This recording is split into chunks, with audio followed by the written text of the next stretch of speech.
हिंदुस्तान के साबिक वजीर आजम डॉक्टर मनमोहन सिंह 92 साल की उम्र में इंतकाल कर गए। उनके इंतकाल पर हुकूमत ने 7 दिन की कौमी शोक का ऐलान किया है और कांग्रेस समेत कई जमातों ने अपने प्रोग्राम मनसूख कर दिए हैं। मुल्क भर में अवाम और रहनुमाओं की जानिब से ताज़ियत और खिराज तहसीन का सिलसिला जारी है। डॉक्टर मनमोहन सिंह, जो हिंदुस्तान के 2 मरतबा वजीर आजम रह चुके हैं, रात को दिल्ली के एम्स में इंतकाल कर गए। उन्होंने शाम के वक्त उन्हें बेहोशी की हालत में अस्पताल मुंतकिल किया गया था, जहां उन्होंने रात के 9:51 आखिरी सांस ली। डॉक्टर मनमोहन सिंह को तवील अरसे से सेहत के मसाइल का सामना था और माजी में भी उन्हें कई बार इलाज के लिए अस्पताल दाखिल होना पड़ा था। उनके इंतकाल की खबर पर सियासी, समाजी और अवामी हलकों में गहरे गम का इजहार किया जा रहा है। इस मौके पर हुकूमत ने 7 दिन के कौमी शोक का ऐलान किया है। डॉक्टर मनमोहन सिंह के इंतकाल पर कांग्रेस पार्टी ने 7 दिन के लिए अपने तमाम प्रोग्राम मनसूख कर दिए हैं, जिनमें पार्टी का यौम तासीस भी शामिल है। पार्टी ने कहा कि उनकी क़यादत और खिदमत हमेशा याद रखी जाएगी। उनके दूरअंदेश पॉलिसियों ने हिंदुस्तान को न सिर्फ इक़्तिसादी तौर पर मजबूत किया, बल्कि आलमी सतह पर इसका विकार बुलंद किया। साबिक वजीर आजम डॉक्टर मनमोहन सिंह को दुनिया भर के रहनुमाओं ने उनके इंतकाल पर खिराज अकीदत आज पेश किया। उनकी क़यादत और आलमी सतह पर हिंदुस्तान के लिए किए गए इक़्तिसादी और सिफारती इक़दामात को सराहा गया।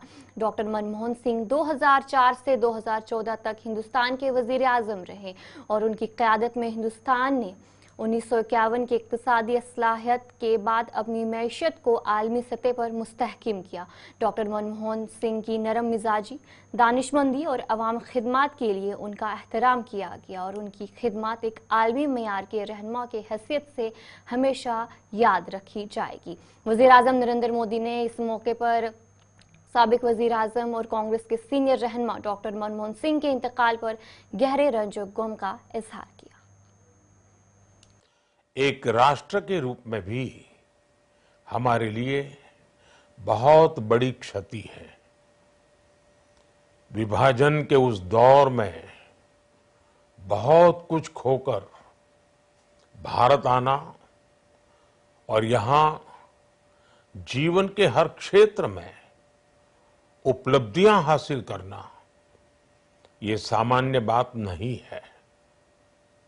अभावों और संघर्षों से ऊपर उठकर कैसे ऊंचाइयों को हासिल किया जा सकता है, उनका जीवन ये सीख भावी पीढ़ी को देता रहेगा।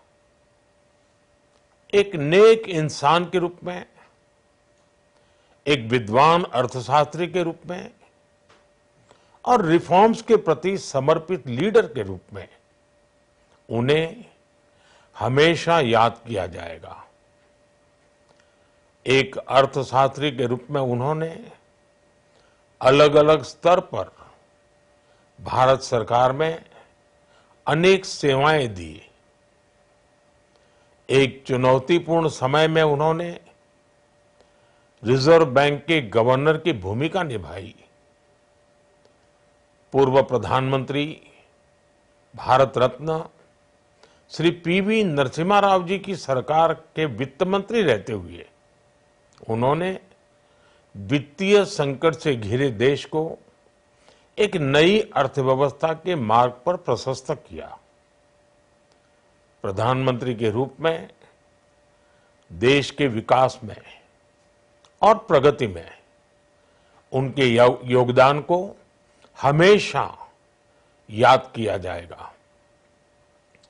जनता के प्रति, देश के विकास के प्रति उनका जो कमिटमेंट था, उसे हमेशा बहुत सम्मान से देखा जाएगा। डॉक्टर मनमोहन सिंह जी का जीवन उनकी ईमानदारी और सादगी का प्रतिबिंब था। वो विलक्षण सांसद थे। उनकी विनम्रता, सौम्यता और उनकी बौद्धिकता उनके संसदीय जीवन की पहचान बनी। मुझे याद है कि इस साल की शुरुआत में जब राज्यसभा में उनका कार्यकाल समाप्त हुआ, तब मैंने कहा था कि सांसद के रूप में डॉक्टर साहब की निष्ठा सभी के लिए प्रेरणा जैसी है। सत्र के समय अहम मौकों पर वो व्हीलचेयर पर बैठकर आते थे, अपना संसदीय दायित्व निभाते थे। दुनिया के प्रतिष्ठित संस्थानों की शिक्षा लेने और सरकार के अनेक शीर्ष पदों पर रहने के बाद भी वो अपनी सामान्य पृष्ठभूमि के मूल्यों को कभी भी नहीं भूले।